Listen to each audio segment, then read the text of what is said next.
오늘 그 말씀은요, 호세아서예요. 구약 호세아서 2장 19절에서 20절 말씀인데 정말 아름다운 말씀입니다. 노래 같아요. 노래. 시와 노래 같은 구절입니다. 호세아서 2장 19절에서 20절 말씀입니다. 제가 읽을 텐데 같이 합독을 해보면 어떨까요? 개역개정 성경입니다.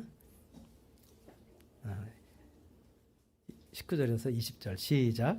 내가 네게 장가들어 영원히 살되 공의와 정의와 은총과 긍휼이 여김으로 네게 장가들며 진실함으로 네게 장가들리니 네가 여호와를 알리라. 아멘. 기도하고 말씀 나누겠습니다. 아바 아버지 너무 고맙습니다. 하나님 사랑하시는 귀한 공동체, 정말 마실 물이 없는 홍수와 같은 시대 속에서 샘물처럼 솟아나고 있는, 남들은 잘 볼 수 없지만 이 한 구석에서 샘물처럼 솟아나 세상을 서서히 변화시켜가는 아름다운 변증과 복음의 사역을 주신 은혜 감사드립니다. 이 공동체에 부족한 제가 2달에 한 번 합류하여 우리를 향하신 아버지의 뜻을 나누고 교제하게 하신 은혜도 감사드리고, 오늘 이 말씀 연약하고 어리석은 입술을 통해서 허락하여 주신 은혜 감사드리고, 이 말씀이 우리와 정말 하나 되어서 말씀이 육신 되신 예수 그리스도의 영성이 우리 삶 속에 스며들어 우리를 형성해가는 아름다운 시간으로 삼아 주시옵소서. 감사합니다. 연약한 저를 도와주십시오. 예수님의 이름으로 기도드립니다. 아멘. 잘 아시다시피 호세아서는 유명한 책입니다. 그 자신만을 사랑하지 않는 음란한 여자를 아내로 맞아서 배신을 감당한 한 남편의 이야기이기도 하죠. 선지자 호세아는 어느 날 하나님의 명령에 따라서 고멜이라는 매우 음탕한 여인과 혼인을 합니다. 성경은 이 고멜이 매우 창기와 같은 여인이라고 기록하고 있어요. 선지자와 창기, 정말 어울리지 않잖아요. 선지자는 너무 거룩한 삶을 살아야만 했고, 정말 어디 불결한 것에, 부정한 것에 닿지도 않아야 하고, 선지자는 매우 구별된 삶을 살아야 하는 사람인데, 문 남성들과 어울리던 그 당시에 창기와 결혼을 하라는 것은 정말 청천벽력과 같은 명령이었습니다. 그런데 호세아는 거기에 순종해서 도무지 어울릴 것 같지 않은 이 두 사람이 아이를 낳고 살게 된 것입니다. 호세아는 그녀를 사랑했어요.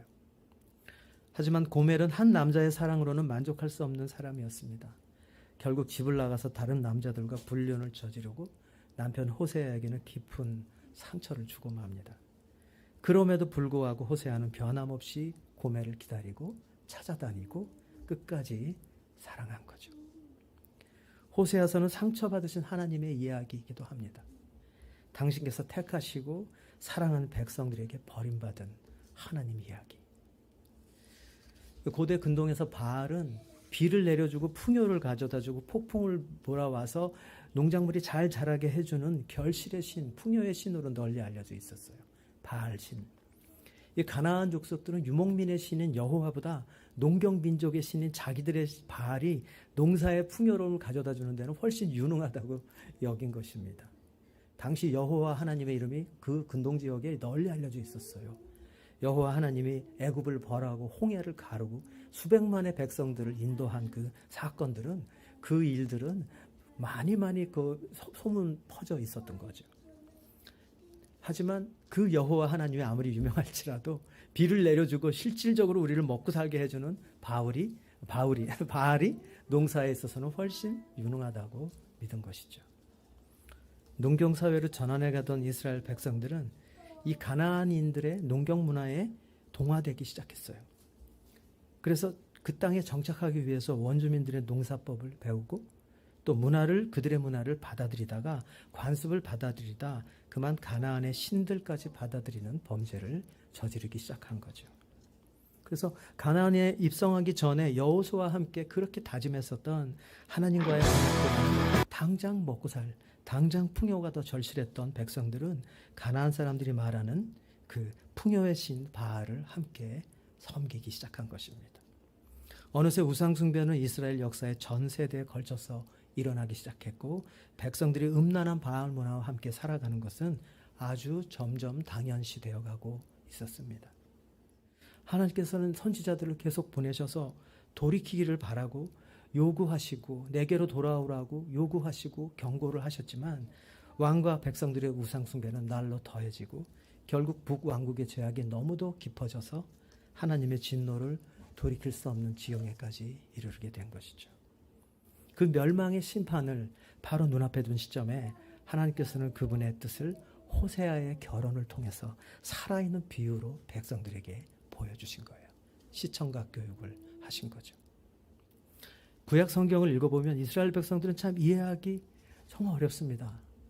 왜 그렇게 어리석은 우상 숭배를 전 세대에 걸쳐서 거의 모든 왕들이 그렇게 했을까? 하지만 성경을 자세히 묵상해 보면 그것이야말로 인간들의 속성이라는 것을, 바로 그게 우리들의 모습이라는 것을 알게 되는 것이죠. 이 시대를 사는 우리 또한 눈에 보이지 않는 하나님보다 당장 눈앞에 보이는 것들을 추구하는 거예요. 세상 사람들이 추구하는 삶의 방식을 우리도 모르게 보여드린다. 너무나 많은 것입니다. 지금은 세상을 떠나셨는데 제게 영향을 많이 미친 선교신학자 중에 레슬리 뉴비긴이 계십니다. 그분이 쓴 다원주의 사회에서의 복음이라는 유명한 책이 있는데 거기서 레슬리 뉴비긴은 이런 말을 합니다. 모든 세대마다 plausibility structure라는 게 있다는 거예요. 그게 뭐냐면 타당성 구조라는 뜻인데 plausibility structure 단어 한번 띄워주시겠어요? 네, 이 좀 생소한 용어예요. 근데 기억해 주셨으면 좋겠어요. 현대를 이해하고 우리가 현대와 어떻게 조우하며 현대 속에서 어떤 경향으로 살아가게 되는지에 대한 또 중요한 단서가 되기도 하는 단어입니다. 우리 시대를 이해하기에 필요해서 좀 어려운 단어지만 딱딱하지만 말씀을 드리는데 이런 뜻이에요. 타당성 구조는 각 시대마다 그 시대 사람들이 지극히 타당하다고 여기는 그리고 따라가는 거대한 가치관의 흐름 같은 거죠. 당연시 여기며 따라가는 거예요. 일생을 두고 볼 때 우리가 몸담고 있는 사회가 당연하게 여기는 것을 우리도 추구하며 우리도 함께 간다는 거죠. 타당성 구조는 하나의 틀과 같아요. 그래서 그 시대 사람들의 사고방식을 비롯한 삶의 전반에 스며들어서 삶의 양식을 만들어내는 거죠.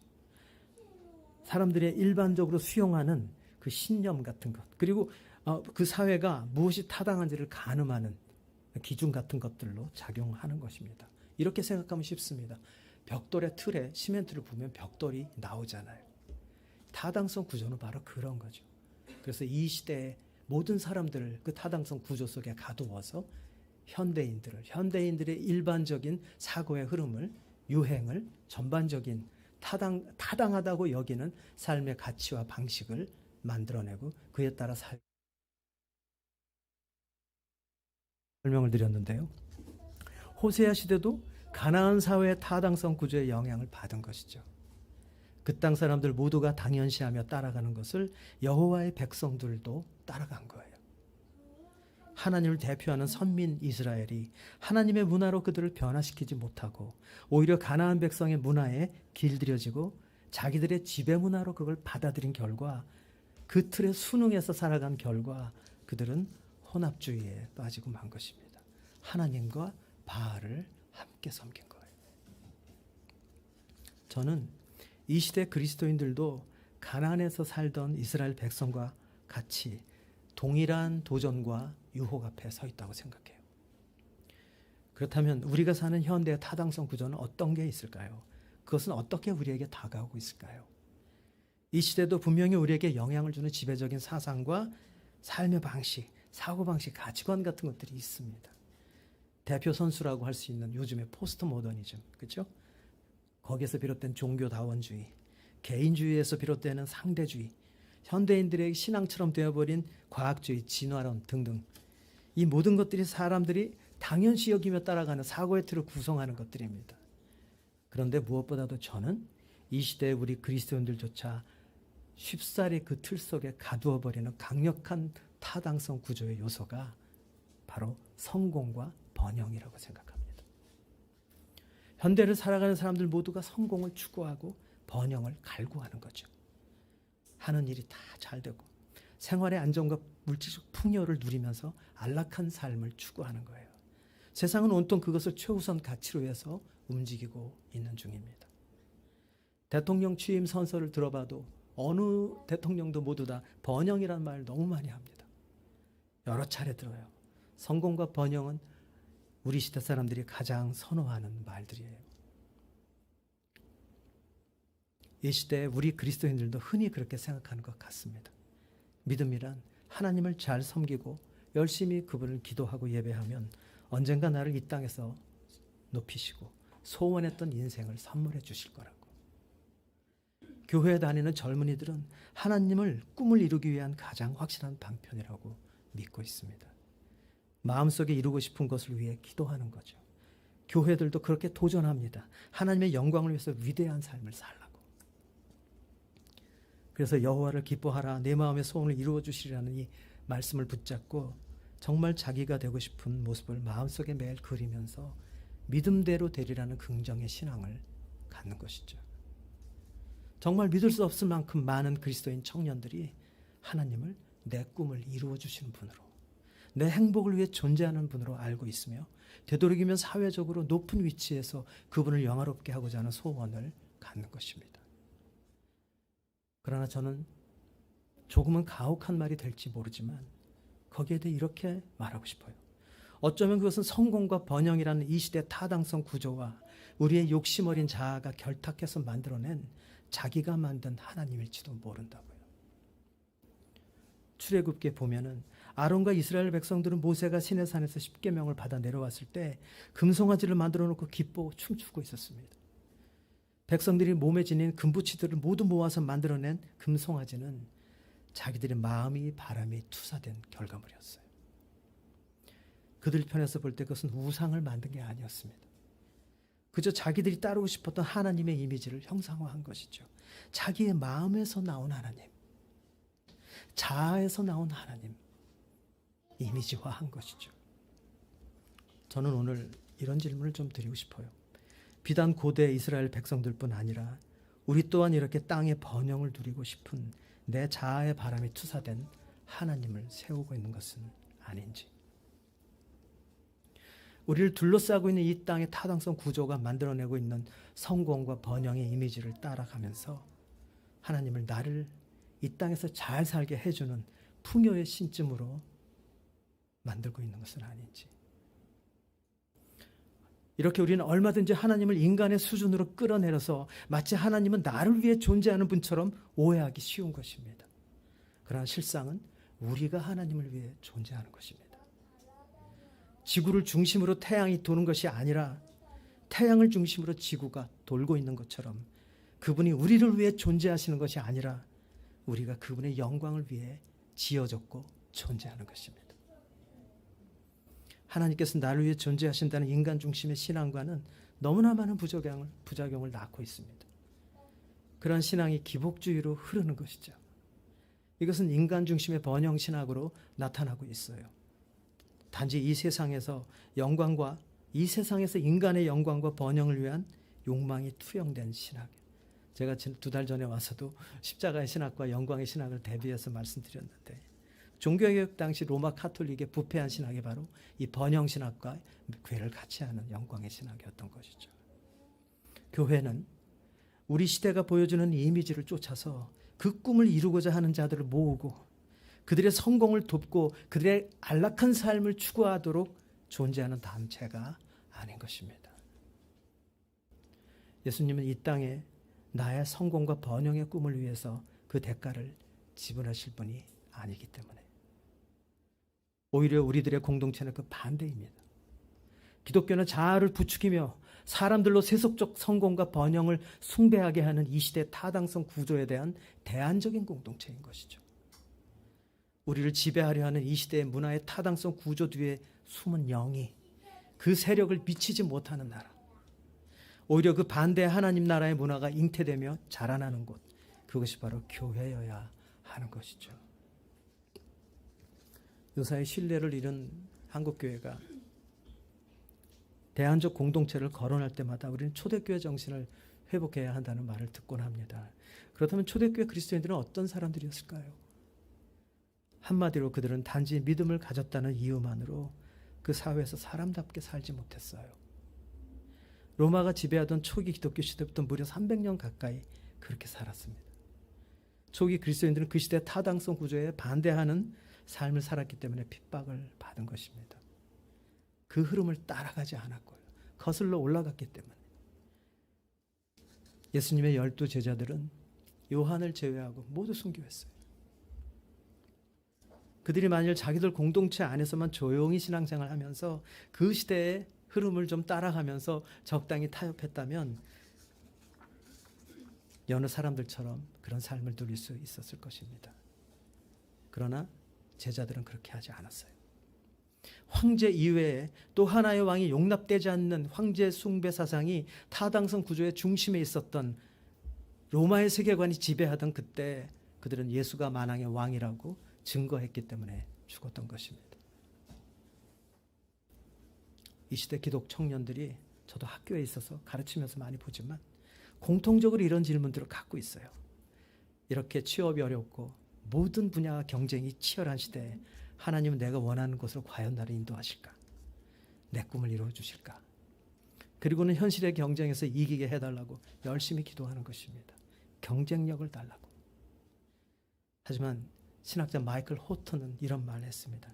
그분이 우리를 향해 내어놓으시는 것은 경쟁에서 이기는 능력이 아니라 나무에 높이 달리신 그분 자신이라고.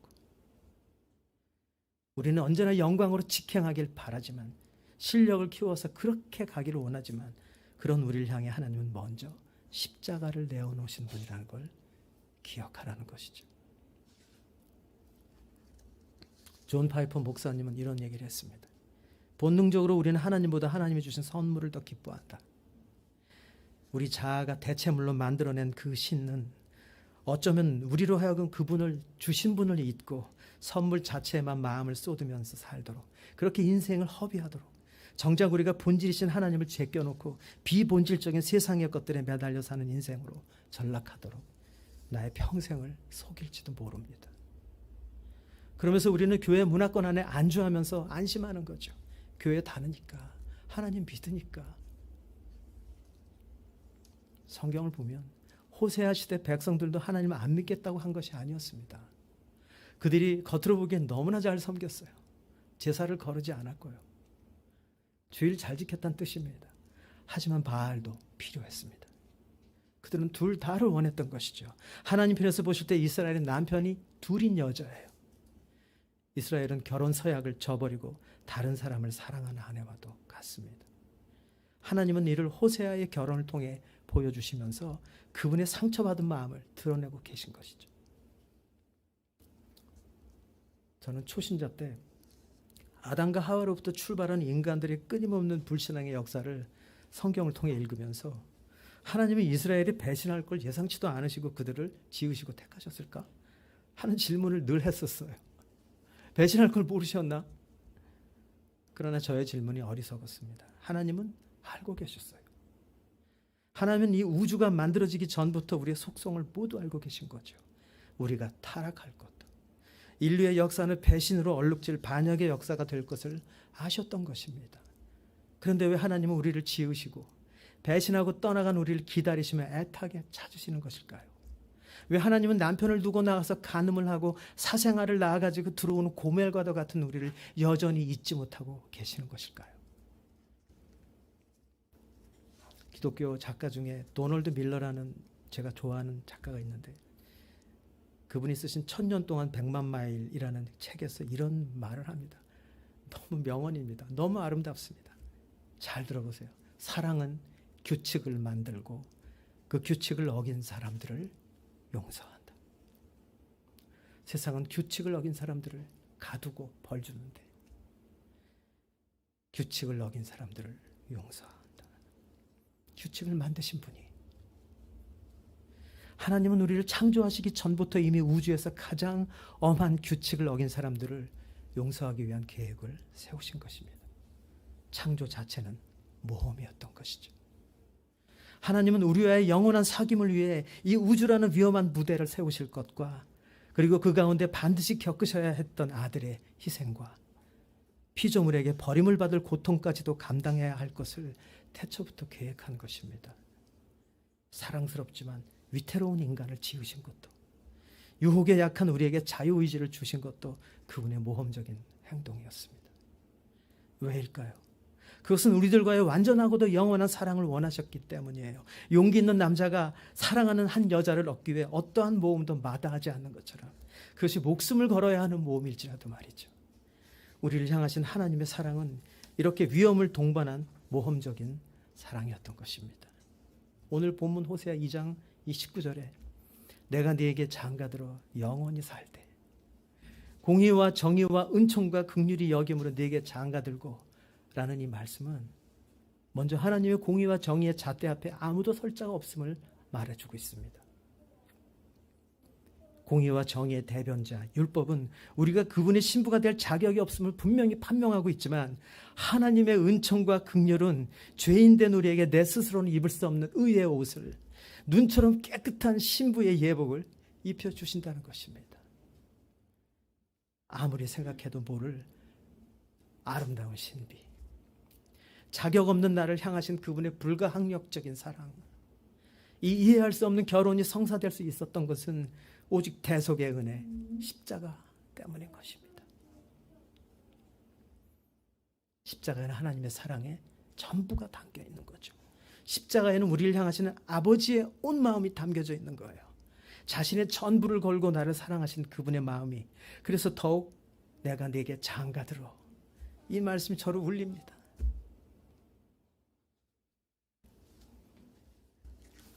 설교를 준비하면서 이 구절을 계속 묵상하는데 호세아서 전체가 제게 이렇게 말하는 것 같아요. 네가 어떤 사람인지 상관없이 나는 너를 사랑해서 택했다. 배신을 늘 일삼는 너를 나는 변함없이 사랑할 거고 기다릴 것이며 끝내 너와의 사귐을 완성할 거다. 내 공의와 정의로 충족시킬 유일한 방법의 십자가로 자격 없는 너를 덮어줄 것이며 그것이 나의 은총과 긍휼의 표시이고 너를 향한 나의 진실로 너를 신부로 내가 맞이할 거다. 그리고 너는 마침내 나를 알게 될 거야. 영원히. 라고 말이죠.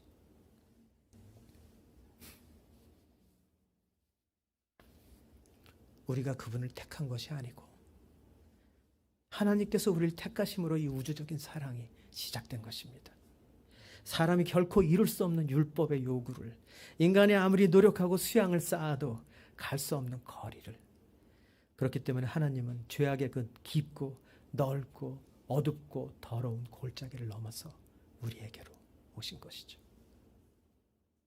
십자가 위에서 나를 대신해 아들을 심판하심으로 나의 신부됨의 조건을 충족시킨 그분은 마침내 해피엔딩으로 이 모험적인 스토리를 완성하시는 것입니다. 그것이 호세아서의 메시지예요. 아니, 그것이 성경 전체의 메시지인 것입니다. 그렇기 때문에 우리가 믿음으로 산다는 의미는 온 우주에 울려 퍼지고 있는 나 하나를 향한 그 위대한 신랑의 사랑에 화답하는 신부의 노래를 부른다는 것입니다. 단 한 분만을 향하는 사랑의 노래. 그러나 저는 그 사랑을 믿으면서도 머리로만 알고 있었어요. 부끄럽고 죄송하지만 오늘 제 간증을 좀 하려고 해요. 벌써 그 일이 12년 전의 일이 되어가고 있는데요.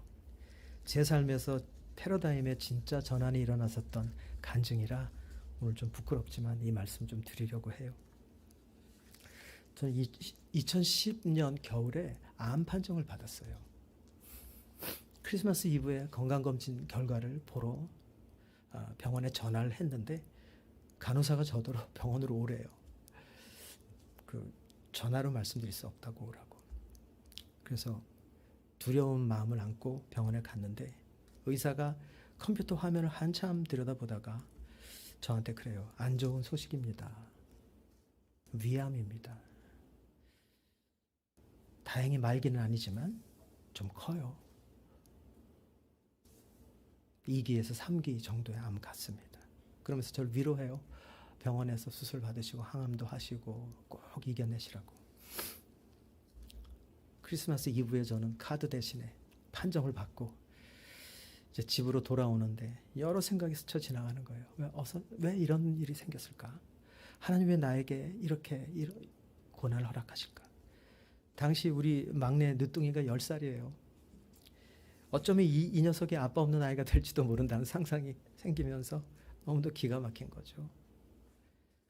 집으로 가니까 현관에서 초조하게 기다리고 있었어요, 아내가. 그래서 묻길래 암이래 그랬더니 그 자리에서 사색이 된 아내는 방으로 들어가서 펑펑 울고 있는 거예요.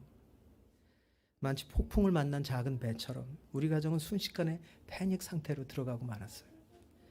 우는 아내를 제가 꼭 안고 기도해 주면서 몇 년 투병하면 괜찮을 거라고, 여기에 무슨 뜻이 있을 거라고 하면서 긍정적인 말로 위로하고 제 방으로 혼자 들어갔습니다. 밖은 막 어두워지고 있었고 저는 혼자서 주저앉아 있었어요. 암담한 마음으로 한참을 앉아 있는데 제 머릿속에는 아주 선명한 두 개의 질문이 갑자기 확 다가오는 거예요. 성큼 다가오는 거예요. 평소에는 멀리 있었던 질문이 그날은 가장 제 존재에 가깝게 다가오고 있었습니다. 50여 년의 인생이 저한테 물어오는 것 같은 질문, 어쩌면 그것은 하나님이 제게 물으시는 질문 같기도 했는데, 첫째로 그 질문이 뭐냐면 네가 그동안 정말 하나님을 사랑했느냐, 정말 하나님을 사랑했느냐. 둘째, 하나님께서 너에게 주신 사람들을 진심으로 사랑했느냐고. 그러나 저는 하나님을 네가 정말 사랑했느냐는 그 첫 번째 질문부터 답할 수가 없었어요. 그 짧은 순간에 제가 살아온 날들이 어떠했는지가 확연하게 보이는 거예요. 그날 저는 저 자신에게 큰 충격을 받았습니다. 그동안 하나님 믿으면서 20년도 넘게 음악사역자로 살면서 헌신해서 교수로 목사로 사역을 하면서 저는 하나님보다 하나님의 것들을 더 많이 사랑했다는 걸 알았어요. 하나님보다 하나님이 주신 것들에 마음을 바치며 살았다는 것이죠. 마치 아버지보다 아버지의 재산이 탐이 나서 아버지의 집을 드나드는 자식과 같더라고요. 하나님을 처음 믿었던 그 뜨거웠던 첫사랑 때와 언뜻 그분을 사랑했었던 시절들이 있었지만 그 질문 앞에서 저는 일관되게 내 자아가 원하는 방향으로, 나의 유익을 위한 방향으로 살았다는 것을 그날 보게 되었어요. 너무도 분명하게. 정말 네가 하나님을 사랑했느냐는 그 피할 수 없는 질문에 저는 갈 데가 없어요. 어쩌면 내가 이 질병으로 죽을지도 모른다라는 그 막다른 곳에서 제 삶 전체가 물어오는 질문에 저는 자신을 속일 수가 없었습니다. 결국 무엇을 위해 인생을 살았느냐 하는 질문에 내 자아의 실현을 위해서 살았음이 판명나는 순간이었어요. 그 두 개의 질문은 그동안 저희 허위에 가득했던 바리새인의 껍데기를 산산조각되고 있었습니다. 평소에 이런 본질적 질문들이 내 안에서 일어날 때마다 대략 넘기거나 합리화하면서 넘어갔던 기억이 나더라고요. 난 헌신된 사역자인데, 내가 다 버리고 목사가 됐는데, 주의 일을 하니까 스스로 위로하면서. 그러나 그날 제가 처절하게 보게 된 사실은 하나님의 일을 하면서 다녔다고 했지만 그 모두가 다 나를 위한 일이었더라고요. 제 삶의 이유가 하나님께 있지 않았다는 것을 말해주는 대목이었어요. 제 삶의 이유는 제 자신에게 있었던 것이죠. 실패한 예배자였습니다. 사람들 다 저에게 속았어요. 누가 보기에도 저는 열심히 살은 사람이고 대중음악가로서 너무나 캐리어가 화려할 때 다 버리고 내려놓고 그분만을 위해 노래한 사람처럼 보였을 테니까. 그러나 하나님은 그 고난 앞에서 인생의 가장 본질적인 질문으로 나의 거짓 신앙을 드러내고 있었습니다. 처음에는 암으로 죽을지도 모른다고 생각하니까 너무 두렵더라고요. 이 두고 가야 될 게 너무너무 안타깝고 아쉬운 거예요. 내가 애착하는 모든 것들 잃을지 모른다는 생각이 힘들더라고요. 하지만 이 두 개의 질문 앞에서 제가 대답하지 못했던 것은, 더 두려웠던 것은 이대로 주님 앞에 서는 거였어요. 그 순간 두려움이 밀려왔습니다. 그분 앞에 섰을 때 주님이 내가 너를 도무지 모르겠다고 하신다면, 아무리 많은 일을 했더라도 하나님을 사랑하지 않았다면 관계없이 산 것이죠. 종교인으로 산 것이죠. 처음엔 기도가 나오질 않더라고요. 하지만 제 마음은 하나님을 향해 절박하게 매달리고 있었어요. 다시 한번 제게 사랑할 기회를 주십시오. 다만 얼마를 살더라도 하나님을 뜨겁게, 내 주변의 사람들을 뜨겁게 사랑하다 그 앞에 서고 싶다는 소원이 너무나 강하게 올라오기 시작했어요. 하나님을 나의 행복을 위한 방편으로 믿어온 내가 이웃을 내 몸처럼 사랑한다는 것은 가증스러운 일이었어요. 저는 정말 솔직히 내 이웃을 내 몸처럼 사랑하지 못했습니다. 조금 사랑했어요. 내 가족 사랑하기도 바쁘고, 그저 조금 좋은 선생으로 보이고, 학생들에게 조금 인기도 있었고, 인자하게 그들을 대해주었지만 사실 학생들이 제게는 머릿수로 보일 때가 더 많았습니다. 아시는 분들 계실지 모르겠지만 그동안 사랑에 관한 많은 노래들을 작곡하고 불렀어요. 수백 수천 번을 근사하게 사랑해요라고 쓴다고도 부르고 불렀지만 그저 피상적 사랑을 노래했던 것이죠.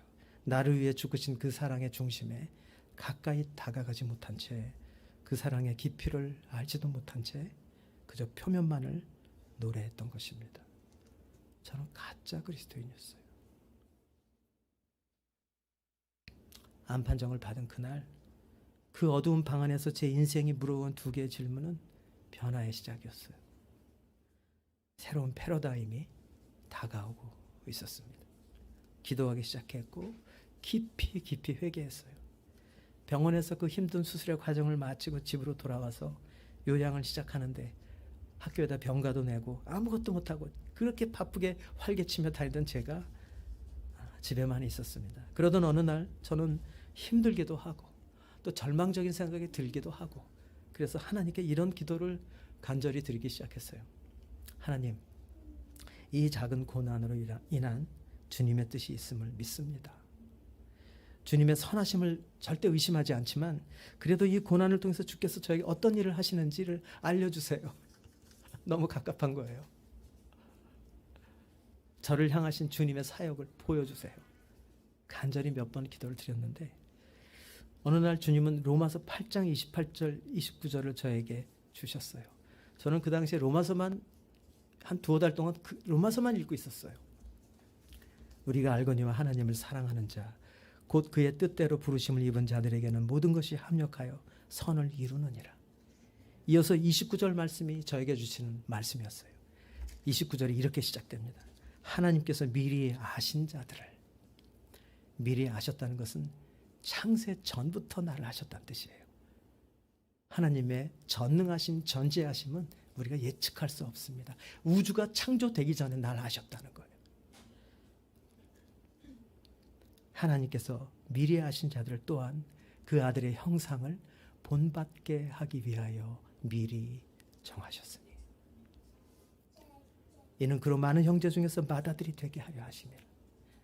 마음의 깨달음이 밀려오기 시작했어요. 이 고난은 맏아들이신 주님의 형상을 본받게 하시기 위한 일련의 과정이라고. 네가 태어나기 전부터 정한 이 고난의 학교에서 너는 지금 빚어지고 있다고 말이죠. 마치 이런 음성같이 들렸습니다. 내가 지금 너에게 예수의 형상을 새기는 중이다. 아프지? 잘 참아라.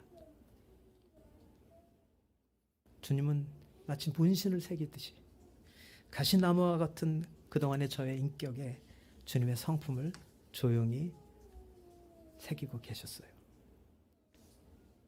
주님은 그 고난의 시기를 저를 품고 지나시면서 저에게 예수님의 인내와 그분의 사랑을 새기신 것입니다. 고난은 새로운 정체성을 갖게 해요. 고난은 나를 위해 주님이 존재하신다는 그 유아기적 신앙에서 내가 주님의 영광을 위해 존재한다는 새로운 인식으로 나아가게 해주는 것이었습니다. 고난의 학교에 입학하면서 고난당하는 사람들, 아픈 영혼들을 품을 마음의 공간이 조금씩 늘어나는 것을 느낄 수가 있습니다. 이제 제 주위의 사람들을, 또 제가 가르치는 학생들을 다른 눈으로도 보게 되었어요. 그들을 향한 연민과 측은함으로 기도하며 울게도 되고 그들의 아픔을 마음으로 느끼게 되었습니다. 고난은 주님을 닮기에 유익합니다. 고난은 우리를 순결한 신부로 빚어갑니다. 사랑하는 여러분, 우리에게 허락된 이 삶의 여정이 의미하는 바는 무엇일까요? 우리가 이 땅에서 하나님을 위해 큰 일을 하고 업적을 남기고 이름을 남기는 일일까요? 지금보다 더 큰 무언가를 이루고 자식들이 다 잘되고 하는 일마다 형통해서 남들보다 이 땅에서 더 많은 것을 누리다 가는 것일까요? 그러면 하나님은 영광을 받으시는 것일까요? 아니요. 우리들을 이 여정으로 부르신 것은 바로 사랑입니다. 주님이 죽기까지 순종하며 하나님을 사랑하신 것처럼 우리 또한 마음과 목숨과 뜻과 힘을 다해 그분만을 사랑하며 따르는 것. 이것이 기독교 신앙의 본질인 것입니다. 그리고 우리도 주님처럼 우리 공동체를 위해, 우리에게 보내주시는 영혼들을 위해 아낌없이 나를 깨트려주는 사랑을 시작하는 것. 이것이 우리를 향하신 부르심인 것입니다. 신부가 지녀야 할 가장 중요한 덕목, 신부의 가장 아름다운 보석은 신랑을 향한 순결한 사랑이에요. 이것이 바로 초대교회 그리스도인이 살았던 삶입니다. 그래서 그들은 그 시대 타당성 구조를 따르지 않는 데서 겪게 되는 어떠한 고난과 시련도 이겨내었던 것이며 그들을 통해 하나님의 나라는 전파된 것입니다. 그렇게 초기 그리스도인 공동체는 그 시대 타당성 구조와 강력한 대비를 이루는 새로운 하나님 나라의 타당성 구조를 역사 가운데 드러낸 거예요. 힘의 논리가 지배하는 세상이 흉내도 내지 못하는 희생의 사람들, 탐욕스러운 세상이 결코 이해할 수 없는 나눔과 절제의 사람들, 자신들의 주님을 위해 그리고 서로를 위해 기꺼이 생명까지 내어놓는 사람들을 세상은 놀라운 눈으로 바라보며 그들을 그리스도인들이라고 말한 것입니다. 여러분, 성공과 번영과 자기 성취로 가득한 우상 숭배로 얼룩져 있는 이 시대, 우리는 어디쯤 서 있는 것일까요? 어쩌면 가장 중요한 이 기독교 진리를 놓치고 있는 것은 아닐까요? 어쩌면 주를 닮아가야 하는 이 길 위에서 우리가 반드시 끌어안아야 할 십자가를 생략하고 영광만을 얻어내기 위해 노심초사하고 있는 것은 아닐까요?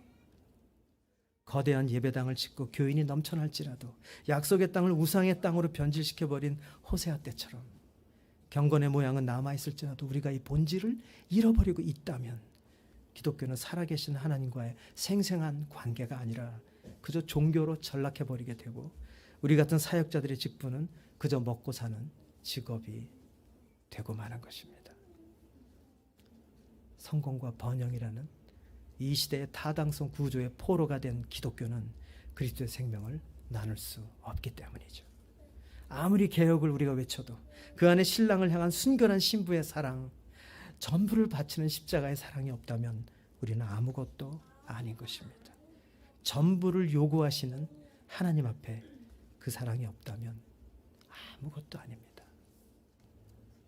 그러나 우리에게 소망이 있는 것은 언제까지나 우리를 포기하지 않고 계시는 하나님이 계신 것이죠. 그래서 주님께서는 어리석은 우리를 끝까지 추적하시면서 오늘도 찾아오시면서 우리를 향해 생명 되신 자신을 기꺼이 날마다 내어주시는 것입니다. 죽어가는 이 시대에 참된 생명의 사람이 되라고 하시는 거죠. 제 음악가 생활이 올해로 43년째예요. 오랫도록 노래했습니다. 저를 다 모르시죠? 여기 몇 분, 한 서너 분만 빼시고 네. 몇 년 전에 저는 제가 그동안 만든 음반들을 10장이 좀 넘는데 한 2장, 초기에 2장만 빼고 제가 그리스도인이 되어서 이제 세계관의 변화가 일어난 이때부터 쓴 노래들을 듣기 시작했는데요. 한 자리에서 한번 처음으로 다 들어본 적이 있어요. 그 노래를 들으니까 그 노래를 만들고 녹음할 때가 막 떠오르면서 한참 동안 지난 생각에 잠긴 적이 있었습니다. 그때로 돌아간다면 정말 그렇게 하지 않았을 것 같아요. 너무 부끄럽고 불완전하고 저의 모든 삶의 흔적이 보여서 애잔하기도 했는데요. 제 딴에는 뭐 착한 노래, 좋은 노래 부르려고 애를 썼지만 저는 언제나 부끄럽습니다. 노래만큼 살지 못했기 때문이에요. 그래도 부족하지만 제가 쓴 노래 안에는 저의 희노애락이 들어있는 것처럼 노래란 삶의 산물입니다. 이 땅의 그 저의 노래처럼 저의 삶은 아직 너무나 불완전하고 그분의 성품을 담기에는 아직도 너무나 멀었지만, 그래서 이 땅에서 부르는 노래 또한 미완성일 수밖에 없지만, 언젠가 우리가 어린 양의 혼인잔치에 들어가서 희미하게만 보이는 신랑의 얼굴을 배울 때 우리의 불완전한 노래는 거기에서 완성될 것입니다. 거기서 우리는 모든 질문에 대한 답을 얻게 될 거예요. 그때까지 넘어지면 또 일어나고 넘어지면 또 일어나면서 이 과도기의 신부의 노래를 부르면서 우리에게 주어진 좁은 길을 기쁘게 걸어갑시다. 우리의 삶 전체로 주님을 닮아가면서 더 깊어지는 공동체의 사랑을 나누면서 마침내 그곳에서 완성될 순결한 신부의 노래를 이 땅에서부터 부르면서 말입니다. 기도하겠습니다. 주님, 이제 다시 저희들이 주님 앞에, 이제 다시 순결한 복음 앞에 가난한 마음으로 섭니다. 언제나 우리 마음의 문 밖에서 우리의 굳게 닫힌 문을 두드리시던 주님을 향해 우리의 마음의 문을 다시 열고 주님을 남편으로 맞이하고자 합니다. 오셔서 우리의 신랑으로 영원하신 단 한 분의 남편으로 나와 동행해 주십시오. 그리스도의 순결한 신부라는 우리의 정체성을 잊고 살았던 날들을 뒤로하며 다시 예수께로 돌아가기를 원합니다. 이 공동체를 축복하시고 날마다 주님의 마음으로 돌아가고 날마다 주님 앞에 서는 순결한 신부들로 평생을 살아가며 주님 앞에 성장해가게 도와주시고 이 공동체를 향해서 주신 하나님의 사명을 온전히 아름답게 이루어가 주시옵소서. 예수 그리스도의 이름으로 간절히 기도합니다. 아멘.